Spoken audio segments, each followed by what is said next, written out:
105,9 FM Ardan Radio. Ardan for all here tuh kan. Assalamualaikum warahmatullahi wabarakatuh. Selamat malam Insan Muda dan ketemu lagi barengan di Masta. Dan saya Jeffrey.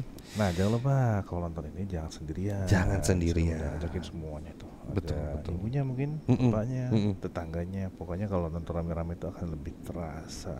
Betul. Dan ya banyak juga mungkin di sosial media gitu ya, yang bertanya Nightmare Site. Waduh, dari dulu sampai sekarang masih ada. Ya, Iya. masih ada.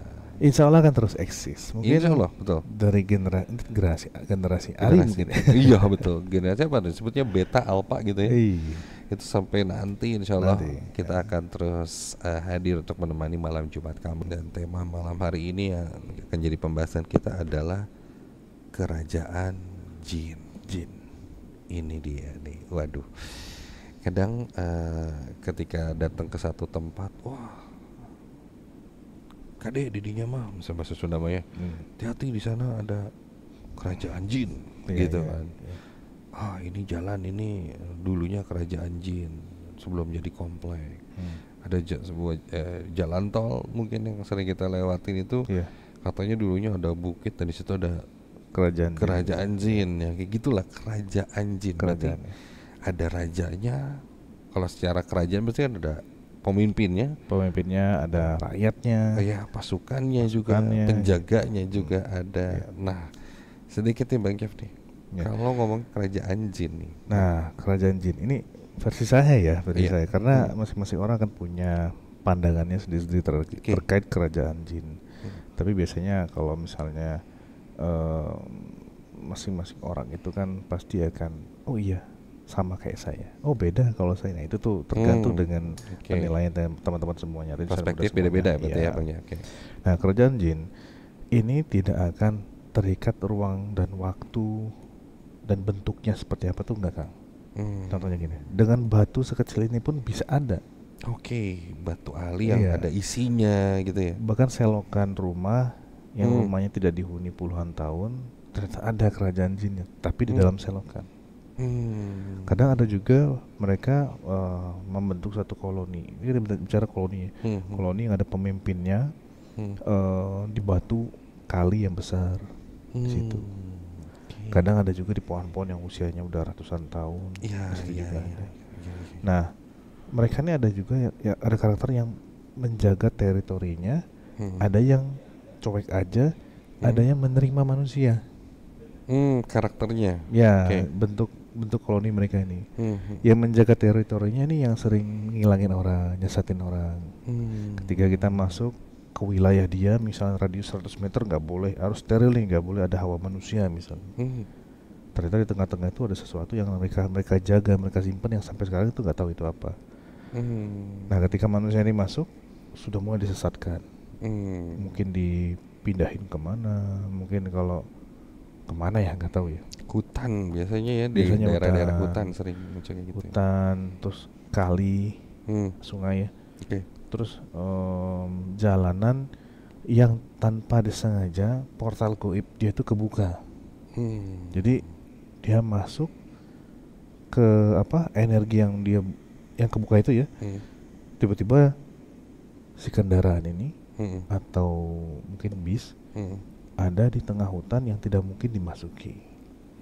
Jadi dialihkan, dipindahkan. Iya, pernah ada kejadian yang ramai juga biasanya di sosial media gitu, tiba-tiba ada mobil yang arah masuknya pun nggak tahu, tiba-tiba ada di dekat daerah kuburan gitu. Nah, itu. Padahal tidak ada akses mobil dan mobil itu ada di situ di area tengah hutan kayak atau apa yang memang tiba-tiba ada di situ aja. Tiba-tiba ada di situ, dan kita manusia nggak akan tahu kapan kejadiannya, misalnya portal ini terbuka atau tiba-tiba si kerajaan ini itu energinya semakin besar, kita nggak tahu. Dan ketika manusia mendekati kena imbasnya, kita nggak tahu. Itu udah rahasia yang maha kuasa.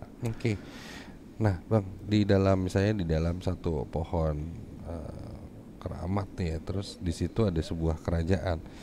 Berarti pohon itu hanya sebagai portalnya, dan pada akhirnya ketika kerajaannya itu ada di sisi atau dimensi, dalam terus dimensi yang lain. Betul ya, banget di situ. Nah, misalnya ada pohon yang besar tadi ya, kita gak tahu di mana titik portalnya itu Kang. Biasanya dia kecil banget, bagian seperti kunang-kunang, kadang warna merah, kelap-kelip, atau pokoknya ada di bagian pohon itu ada sesuatu yang aneh. Nah, portal di situ yang menghubungkan alamnya mereka, ya mungkin bisa kita bilang istilah umumnya, istilah kata Pak ya, alam jin gitu. Seperti itu. Nah, bagi yang pernah masuk ke alam jin pasti akan tahu di situ ada pasarnya, hawanya itu jingga, warnanya jingga semua. Orang-orang ya, orang-orang itu punya ciri khas, ada yang tanpa garis tengah, ada yang mulutnya agak naik seperti itu, ada yang cuma punya ekor, macam-macam, macam-macam seperti itu. Nah, dari kesaksian yang pernah masuk ke alam itu, saya ngobrol langsung kan. Ada dulu pas saya kerja ada satu orang security, dia pecinta, penggiat dan mengulik keilmuan perkelenikan seperti itu. Nah, dia sampai ke salah satu wilayah, bisa dibilang kulon lah. Di situ tinggal bermalam beberapa minggu di sana, sampai akhirnya dia diijazahkan atau dikasih keilmuannya oleh kuncennya di situ. Itu hutan kan. Nah, ketika dia prosesi pengijazahan, dia berlatih segala macam, pas waktu atau malam hitungan tertentu oleh gurunya, akhirnya dia dibawa ke satu tempat di situ sambil memejamkan mata. Kemudian entah baca apa, saya nggak tahu, ini diceritain ya. Dia langsung ngelihat seperti gerbang gitu loh kan. Yang tadinya asap berubah seperti gerbang itu besar. Gerbangnya itu kayu tapi kemas-masan warnanya. Terus dia hanya dengar, itu masih kondisi merem. Terus dia dengar, sekarang buka mata kamu, buka. Antara dia memejamkan mata, bayangan dia sampai dia melek itu sama yang dia lihat. Akhirnya dipesan, nanti kalau udah masuk jangan menjawab apapun, jalan ikuti saya dari ujung ke ujung. Nah, pas dia masuk itu kehidupan tuh bener-bener bukan era modern tuh, bukan zaman kuno banget kan, pasar dan segala macam. Orang ada cerianya, ada yang ngobrolnya, ada anak-anak lari, tapi semuanya punya ekor. Bentuknya tapi kayak perawakannya kayak manusia tapi punya ekornya. Itu dia jalan, dia ikutin terus, dia ya mungkin pengalaman pertama dia kan, jadi celenguk cerita dia kan. Saya ngelihat itu sesuatu yang saya nggak pernah lihat di dunia. Contohnya kayak apapun lah yang kita lihat, mulai dari kayunya, pokoknya beda lah gitu. Seratnya itu beda, pokoknya dia lihat dari tanahnya segala macam itu beda, dari aura, warna segala macam beda. Sampai dia selesai, dia keluar tuh, dia manggil ke dianya kan, pasti mau pulang tuh, mungkin bahasa ini ya, intinya mau kemana kamu gitu, tapi sopan gitu. Nah, dia hampir ngelihat, hampir nengok, hampir merespon, tapi untung masih diselamatkan. Kalau enggak ya udah penduduk itu kan. Oh, jadi ketika masuk ke sisi lain dia nggak bisa keluar ketika ada sebuah interaksi lah gitu ya. Betul, akhirnya dia keluar. Nah, saya ketika dia bercerita, saya memahami karakter dia, mimik mukanya, oh ini kayaknya bukan bohong nih, akan berbeda. Nah, ada lagi yang ini tipenya yang memang bisa dimasuki kerajaan jin dan tidak mengganggu. Ya jadi ya udah dia aja di situ. Jadi tidak ada dia mau kayak saya bilang pertama tadi, mau menjaga wilayah dia itu nggak ada. Itu bisa. Ada lagi yang memang dia suka ngundang manusia masuk kan. Dalam arti dia mengganggu atau memang? Dia nggak ganggu, jadi dia memperlihatkan bahwa di sini loh ada satu tempat yang peradaban lebih maju, yang bangunan-bangunan yang mewah dan segala macam, megah dan segala macam. Itu ada. Bisa dibilang kalau ya di Indonesia ada mitos-mitos kayak kota Wentira, Saranjana dan lain-lain itu. Kalau Saranjana, ini pengakuan langsung nih. Saya punya guru lah kan di situ, namanya Heri Rengganis, Ustadz Heri Rengganis. Beliau ini punya pondok pesantren isinya jin semua. Tapi dia punya seperti ruangan bawah tanah. Nah di situ ditaruhnya. Santri-santrinya yang 500 santri jin dipimpin sama satu ulama dari golongan jin juga. Dia punya itu. Jadi, nah beliau ini mungkin diberikan kelebihan sama Allah itu bisa lihat langsung, berkomunikasi langsung kan. Nah ini terbukti ketika ada yang, ini saya, ini beliau, ada beberapa jemaah lain yang mengolok-olok, katanya bawa jin nih Pak Ustadz, buktikan kalau ada. Ketawa yang lain, saya diam aja kan. Benar nih kata, iya benar, jangan, tapi kalian jangan lari. Enggak beneran Pak Ustadz gitu, kata mereka. Wah menarik, saya posisi langsung saya ubah gini kan. Bagus. Langsung dia bilang, Ahmad angkat topinya. Ini topinya diangkat kan, tak taruh lagi. Oh ada interaksinya. Ahmad kamu angkat topinya, namanya jin itu Ahmad. Itu topi pecinya diangkat, ditaruh lagi pak. Wow. Saya juga, so amazing banget. Dan ternyata pernah kejadian juga beliau nyambut tamu, itu jamaah ya, nyambut tamu, si tap tol dia itu habis. Ketika dia Alfamart nggak bisa top up, sedangkan pintu gerbang tol itu nggak bisa dibuka kan. Karena dia izin, saya izin ya, aduh mohon maaf saya bukannya mau tidak kriminal, tapi kita harus terus nih jalannya. Akhirnya Ahmad dibuka palang. Nah, jadi beliau cerita pesan ke saya, jin itu yang jebolan-jebolan dari kerajaan jin itu punya kemampuan Kang. Jadi bukan liar, jadi dia mempelajari. Ada yang jago di bidang berniaga, jago bertempur, ada yang jago bercocok tanam. Jin itu punya keahliannya masing-masing. Kalau di alam di kerajaan itu ya. Nah, dia ahli di bidang apa? Kemudian pas lagi penaklukan, jin itu mungkin ketemu, ditaklukkan. Ahli saya berdagang, berniaga, diambil. Diislamkan sama ustadz ini, terus dijadiin santri. Ahlinya bertempur, diambil, diislamkan, masukkan santri. Nah, dia cerita seperti itu. Nah, setelah dia buktikan itu ya saya, ya gimana ya? Mau nggak percaya tapi di depan mata. Iya. Nah, dia cerita dia dapatnya dari Seranjana. Dari kelima jin yang dia, atau khodam yang dia dapatkan itu dari Seranjana. Dia masuk ke dalam, dia ceritain semuanya. Itu maju Kang peradabannya. Iya. Kalau ngeliat gedung bertingkat mewah gemerlap itu tuh ada di situ. Tapi tidak semua orang bisa melihat Seranjana dan masuk ke kota itu ya. Katanya tempatnya itu saya nggak terima. Dia di perbatasan apa kayak Samarinda atau apa, saya lupa. Dia sempat cerita ke saya namanya ini tempat daerahnya. Cirinya itu padang luas dulu Kang. Dia seperti ilalang tapi luas banget. Di tengah-tengahnya 2 batu seperti ini gede. 2 batu apa? Batu kali ya, tapi gede 2. Nah, pintu gerbangnya tengah-tengahnya. Kecil banget celah dia bilang di situ. Nah, nanti ada baca mantranya, ada doanya, dia masuk. Baru bisa. Dan itu nggak boleh ada yang tahu. Dia rencana itu nggak boleh ada yang menyaksikan. Dia nggak boleh makan apa. Terus banyaklah syarat sebelum dia berguru ke sana. Dia ngobrol sama itu. Wah, luar biasa. Dia masuk kayak biasa kan. Walau alam ya, tapi memang ini ada yang mengalami ya. Ini ada yang mengalami. Betul. Terus kita kan kalau berbicara sama seseorang itu lihat mimik mukanya kan. Oh ya, kita bisa pahami sendiri. Nah kalau ini bukan mimik muka lagi, diangkat, taruh lagi. Pembuktian nyata. Waduh, luar biasa sekali. Oke, ini selanjutnya akan coba kita bacakan yang sudah sharing di 0812-201-1059. Selamat malam Kak Dimasta.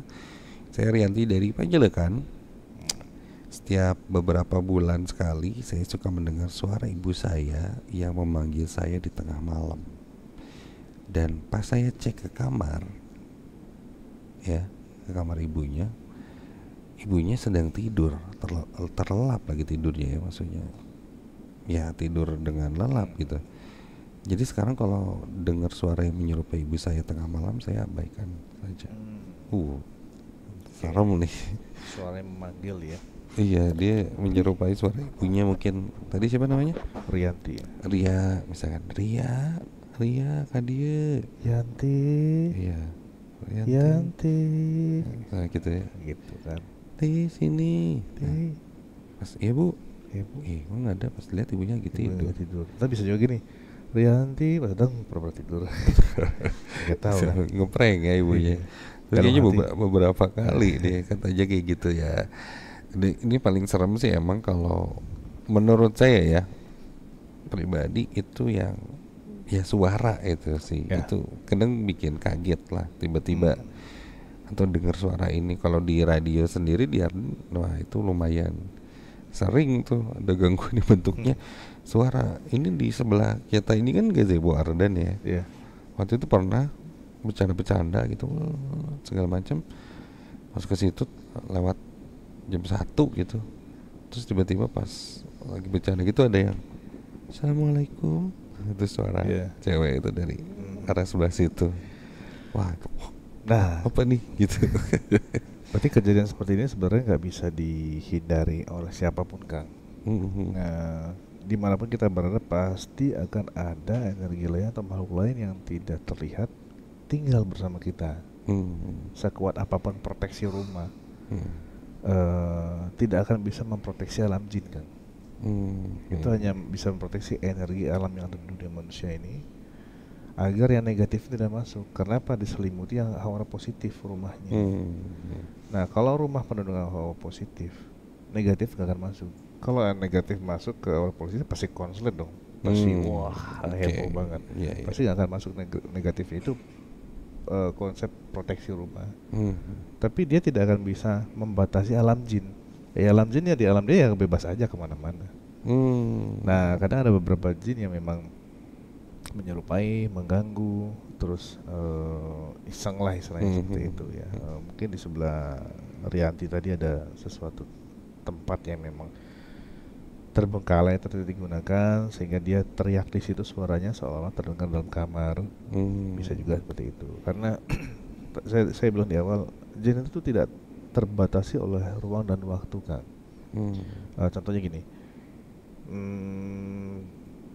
kita video call, ya ada lihat foto aja, kita fotonya terawangan, tiba-tiba juriknya kesini gitu, hitungan persekian detik, ya kan.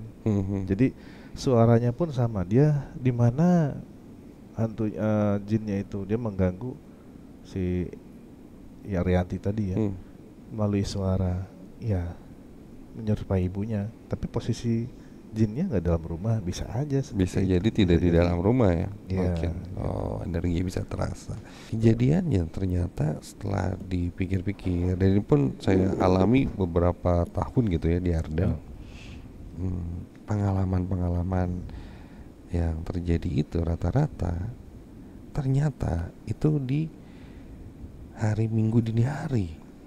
Kejadiannya pasti di hari Minggu dini hari. Iya, kalau misalnya dulu sih saya beres siaran Ardan Nembak lah ya. Beres Ardan Nembak, kadang suka nginep di sini, terus kalau dipikir-pikir ya, diinget-inget lagi, oh iya kenapa setiap beres Ardan Nembak kejadiannya. Terus itu pun dialami sama anak-anak sekarang nih.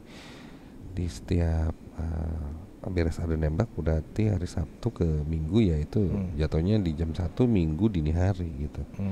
Dan di jam-jam itu tuh, wah ini jadi satu hal yang menarik, baru ngeh gitu. Iya, kenapa setiap beres Ardan Nembak atau hari Minggu dini hari ya sering ada aktivitasnya lebih tinggi ya. Aktivitasnya juga lebih tinggi gitu dibanding malam Jumat. Kalau yang rutin ada di situ siapa aja? Ya kalau dari tahun ke tahun pasti berbeda-beda kan. Beda-beda ya. Kalau sekarang ya mungkin ada ya random juga sih. Random juga. Nah, jadi gini, ini kan satu yang memang sudah kebiasaan, sering gangguan di waktu-waktu tertentu kan. Nah, kayak contohnya kayak Minggu dini hari. Nah, artinya di situ di hari itu adalah ini versi saya nih ya, versi saya. Nah, artinya di hari itu banyak peristiwa-peristiwa dahulu, Kang. Kita ngambilnya flashback yang terjadi di tempat ini. Bisa jadi adanya tanah yang dibacakan sesuatu, adanya benda, adanya peristiwa dan segala macam, lebih banyak terjadi di hari-hari itu. Nah, sehingga yang namanya Khorin, Kang ya, Khorin. Ya, namanya jin Khorin itu ingatannya terhadap manusia yang dulu dia dampingi, yang dia sertai, itu tuh masih terus melekat walaupun manusia itu atau rohnya itu sudah di alam yang lain, alam barzah. Nah, ketika ada satu peristiwa penting di hari-hari tertentu, misalnya contohnya di minggu pagi ya, dini hari. nah dia akan, energi itu akan seolah terus keluar. Tinggal menunggu manusianya aja siapa yang sensitif yang merasakan itu. Oke. Itu pertama. Yang kedua, orangnya nih Kang. Ini siapa nih di antara hari itu yang memang mungkin di hari-hari lain ya, tapi kayaknya yang cenderung di hari itu yang bermasalah. Ya biasanya suka didengerin gitu. Terjadi ya, kejadian. Masalah itu dalam artian banyak hal. Pertama, dia punya masalah pribadi, dia kondisinya lagi lemah segala macam. Bukan masalah dalam artian sesuatu yang buruk ya, bukan. Untuk diri dia pribadi aja. Ya ini mungkin bisa jadi juga di tempat kamu nih Insan Muda. Kenapa ya kalau setiap jam 2 pagi itu selalu gangguan itu jam segitu, misalkan. Kadang juga suka ada yang kayak gitu ya. Pokoknya ini mau masuk jam 2 pagi nih ada gangguan gitu. Oh ini kalau setiap hari Senin nih pasti ada kayak gitu-gitu. Itu kadang juga kan ada. Oke. Sekarang kita coba masuk ke penerawangan foto malam hari ini ya. Ada 2 ya berarti ya. Ada 2 foto yang terpilih malam hari ini akan coba kita bahas ya. Jadi Insan Muda yang ingin lihat juga fotonya itu bisa langsung masuk ke streaming kita di radio.com. Kalau udah ada di website itu tinggal klik yang gambar video, watch, klik di situ langsung nanti masuk ke streaming kita ya. Dan bisa ditonton, atau yang di TikTok udah langsung bisa nonton ada Radio B3. Ini dia kiriman pertama Bang Jeff. Ya. Oke, Assalamualaikum Kak Dimas, Bang Jeff. Ada Lalan dari Katapang, Gandasari Kidul, mohon diterawang. Di kontrakan saya ini hawanya berbeda beberapa bulan ini. Terima kasih Kang, mohon izin untuk penerawangannya. Jadi yang dirasakan hawa ya, ini ada 2 foto yang dikirim. Ini foto menuju ke yang sebelah kiri itu mungkin ke bawah gitu ya, dari lantai atasnya. Satu lagi ini entah mungkin pintu masuknya atau ke sebuah kamar gitu ya, di situ merasakan hawa yang berbeda, berarti keeng lah mungkin ya, ke bahasa Sundanya. Wah nah iya rumah teh hawanya agak beda, kadang kerasa ya kayak gitu ya, agak beda, ada kok keeng gitu kalau ada di rumah. Mungkin kalau ada lebih detail Lalan gangguan-gangguannya pun boleh dikasih tahu ya di selanjutnya di chat aja. Jadi kalau dari rumah sih sebenarnya gak ada masalah kan. Ya, cuma ada beberapa kayaknya sih udah lama yang ini ya. Maksudnya ada sosok nenek-nenek sini kayaknya sudah lama sih. Maksudnya tidak berpengaruh apapun. Sepuh lah itu mah ya. Iya, karena sudah hidup mungkin bareng. Nah, sepertinya di badannya Kang Dimas siapa Lalan ya. Okay. Di badannya Kang Lalan ini kayaknya lagi nggak stabil nih untuk energinya. Kalau saya lihat ya.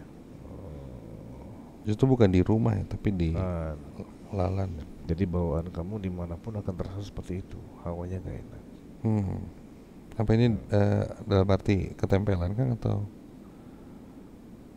Mungkin bisa jadi. Bisa jadi ketempelan.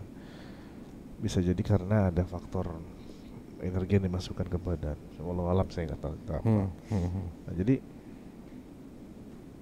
puncaknya atau terasanya bakal emang ketika di rumah. Tadi saya lihat hawa rumahnya itu bagus sih. Maksudnya aura itu ada aura dalam, aura luar gitu kan. Nah, aura dalam rumah, maksudnya ini rumah nih 5 cm dari rumah, pinggiran rumah itu tuh kan udah yang melingkarinya, itu aura dalam. Nah di situ hawanya normal sih, nggak ada masalah. Nah positif sih hawanya. Nah, mungkin ketika kamu masuk bahwa ada yang negatif di badan gitu, ya makanya kerasa seperti itu. Ya mungkin di jalan ada sesuatu kita nggak pernah sadar gitu, kadang kayak gitu ya. Ya perkuat di ibadah jalan. Ya ibadahnya dimaksimalkan. Oke, Insya gitu ya. Allah sih. Rumah aman Ya, sih kalau Lan. nggak ada. Aman rumahnya ya Lan ya. Oke. Selanjutnya nih apa? Sharing ya. Oke, sharing lagi untuk ini dia. Halo Kang Dimas, Bang Jeff. Lihat tuh. Wah, ini lumayan panjang nih ya. Aku mau cerita Bang tentang pinggir rumah aku. Kalau Kak Dimas ingat, dulu aku pernah kirim cerita ini ke Nightmare Site, JNE Nightmare Site pas anniversary JNE ya, lupa tahun berapa saat itu. Oh iya, pernah kirim cerita katanya. Waktu itu mungkin sempat dibaca juga ya. Jadi rumahku ini di pinggirnya rumah kosong, terbengkalai udah beberapa tahun dulu pas jadi rumahku ini. Rumahnya tuh masih utuh, sering banget dengar suara orang kayak lagi aktivitas gitu ya dulu pas rumahnya masih utuh.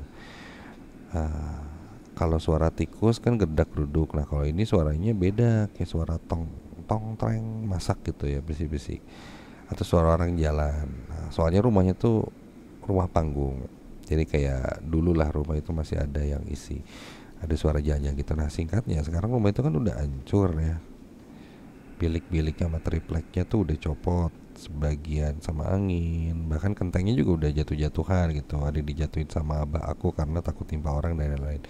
Nah pernah sekali pas aku pulang dari warung sama anak aku tuh terus ngeliatin ke arah dalam rumah ini dengan tatapan yang tajam. Tapi anak aku nggak gimana-gimana, cuma natap aja gitu, matanya tajam gitu set. Nah kalau tetangga aku pernah gendong anaknya lewat situ, anaknya terus nutup matanya, nggak mau buka sebelum lewat jauh. Nah katanya lihat pocong.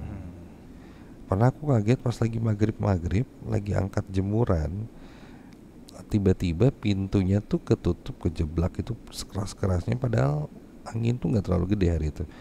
Nah sekarang semenjak rumahnya hancur itu nggak pernah ada lagi suara-suara kayak dulu, tapi ada ketakutan mereka pindah ke rumah aku katanya. Auzubillah. Ini daerah mana? Hah? Hah? Oh daerah Lembang. Oke. Oke, dulu pas kosong masih ada itu banyak orang dan lain-lain. Terus pas udah kosong, wah mulai rumor. Nah takutnya ketika dihancurin gini kan, ini pindah nih. Nah dia ketakutannya seperti itu. Ya. Apakah ini Kalau ada? Kalau dari foto ini banyak kan. Iya ya. Ya walaupun rumah dia hancur masih ada di sini. Nah cuman ingin tahu dia pindah atau enggak ke rumahnya siapa? Sudah namanya. Coba tadi namanya ya. Neng. Nggak ada namanya ya? Namanya siapa? Ini siapa? Nggak ada ya? Hah? Nah, Hah? Rima. Nah, Okay. dia pengen tahu rumah dia pindah ke rumahnya Rima, ya harusnya Rima kirim 2 foto nih kan. Tapi nggak apa-apa, nih saya fokus foto ini ya. Nah, yang foto rumahnya ya. Foto rumahnya. Yang dikirimkan foto ini barusan. Ini ada, ya ini terasa dari sini pun terasa energinya. Dan sepertinya ada beberapa suara juga sih ketika terawang, ada suara kayak yang lumayan ngegerem juga ya.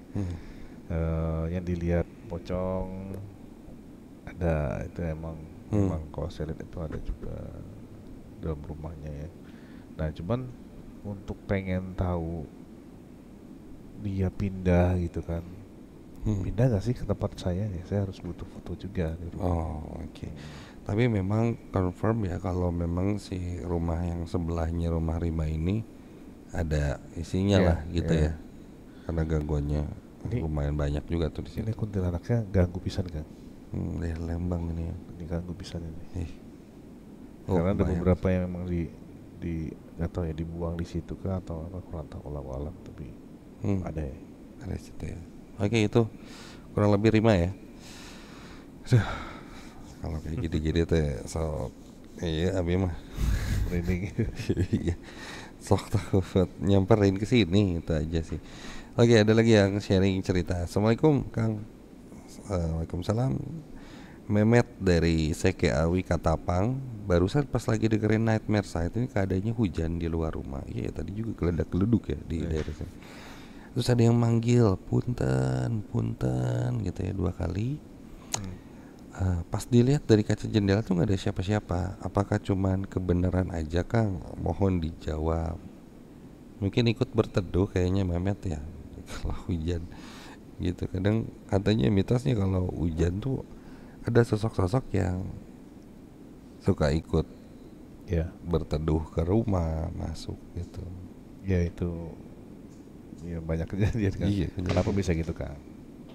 Tahu kan? biasanya di pohon kayak cewek lah gitu ya, nengkun gitu kalau hujan. Air hujan itu kan adalah obat. Hmm. Orang banyak meruqyah. Air hujan itu kan air asin kan sebenarnya. Iya, ya, garam ya, laut Ya, lah. jadi itu seperti ketika turun itu seperti apa ya? Kalau mereka yang bahasa jin itu bilang itu seperti panah-panah api yang panas. Jadi makanya jin itu ketika hujan rata-rata ya. Ini versi saya nih, versi saya. Mereka jarang yang berkeliaran di mana, bahkan di dalam di akar pohon di mana. Terus orang meruqyah tubuh manusia yang kena sihir air hujan.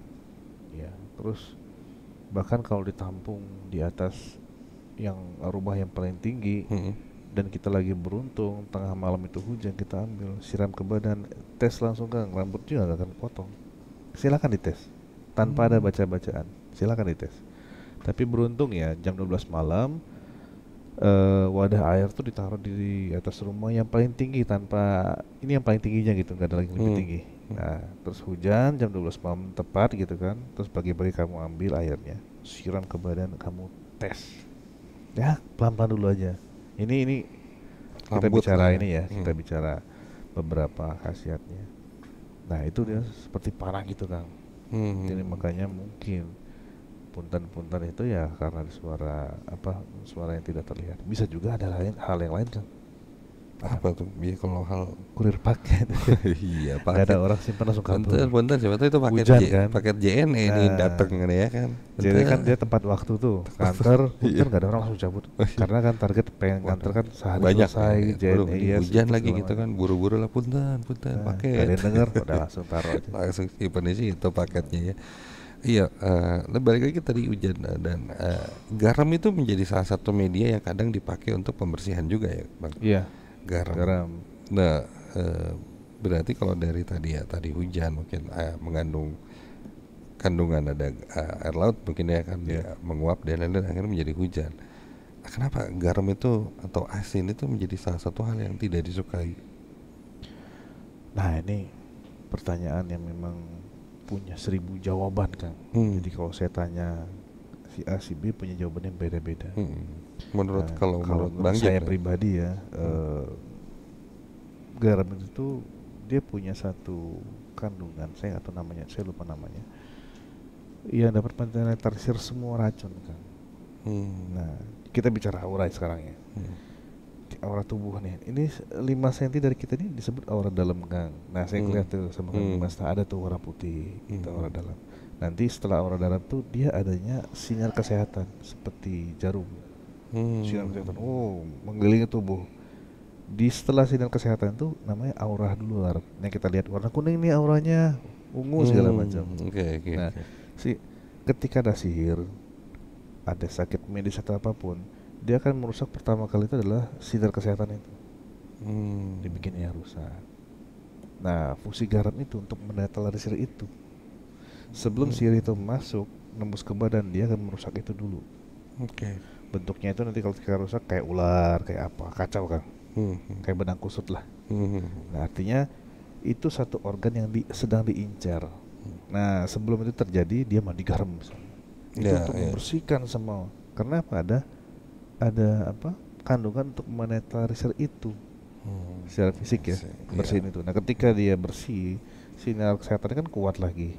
Nah otomatis orang itu pun terhindar dari hal-hal yang akan mengganggu kesehatan dia di kemudian hari. Karena sebelum kita sakit, sinyal kesehatan itu rusak dulu. Beberapa hari kemudian baru sakit secara fisik. Jadi itu secara aura ya, berarti ada hal-hal yang bermanfaat ya mungkin ya, pada akhirnya tidak hanya sebagai bumbu dapur ya. Kadang ada juga yang memakai untuk menangkal ular cenah ya.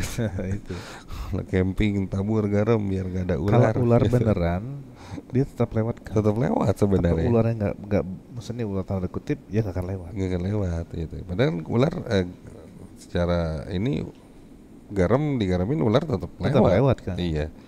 Justru hal yang lain. Saya coba kok yang di rumah yang si Pesucen. Iya. Saya taruh garam di depan biar dia nggak lewat, kan membenerin ini.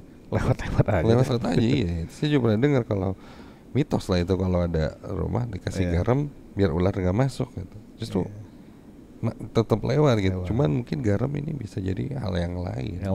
Ular jadi-jadian kali ya. Oke. Insan Muda, terima kasih banyak sudah menyimak cerita-cerita di Nightmare Site malam hari ini.